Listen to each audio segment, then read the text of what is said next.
ആശ്വാസവും പ്രോത്സാഹനവും ആത്മീയ ഉൾക്കാഴ്ചയും നൽകുന്ന ഒരു സന്ദേശം. ഞാൻ നിങ്ങളുടെ അതിക്രമങ്ങൾ മായ്ച്ചു കളയും. എൻ്റെ നിമിത്തം ഞാൻ തന്നെ നിൻ്റെ അതിക്രമങ്ങളെ മായ്ച്ചു കളയുന്നു. നിൻ്റെ പാപങ്ങളെ ഇനി ഓർക്കുകയുമില്ല. നിങ്ങളുടെ മുൻകാല തെറ്റുകളുടെയും പാപങ്ങളുടെയും ഭാരം ഇപ്പോഴും നിങ്ങൾ ചുമക്കുന്നുണ്ടോ? ദൈവം യഥാർത്ഥത്തിൽ നിങ്ങളോട് ക്ഷമിക്കുകയും നിങ്ങളുടെ അതിക്രമങ്ങൾ മറയ്ക്കുകയും ചെയ്യുമോ? അതെ എന്നാണ് ഉത്തരം.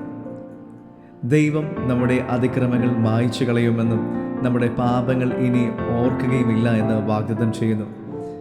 ഇത് നമ്മുടെ ഏതെങ്കിലും പുണ്യപ്രവൃത്തികൾ കൊണ്ടല്ല, മറിച്ച് ദൈവത്തിന് നമ്മോടുള്ള മാറ്റമില്ലാത്ത സ്നേഹവും കൃപയും കൊണ്ടാണ്.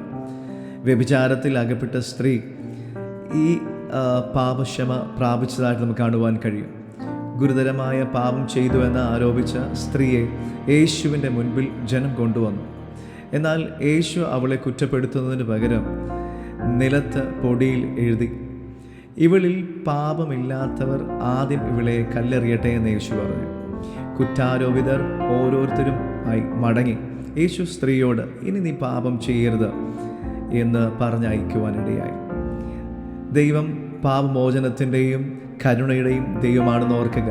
അവൻ നമ്മുടെ അതിക്രമങ്ങൾ മായ്ച്ചു കളയുകയും നമ്മുടെ പാപങ്ങൾ ക്ഷമിക്കുകയും ചെയ്യുന്നു. അതിനാൽ അവൻ നമ്മെ സ്നേഹിക്കുന്നുവെന്ന് അറിഞ്ഞുകൊണ്ട് നമുക്ക് ആത്മവിശ്വാസത്തോടെ ദൈവസന്നിധിയിൽ അടുക്കലേക്ക് ചെല്ലാം. God bless you.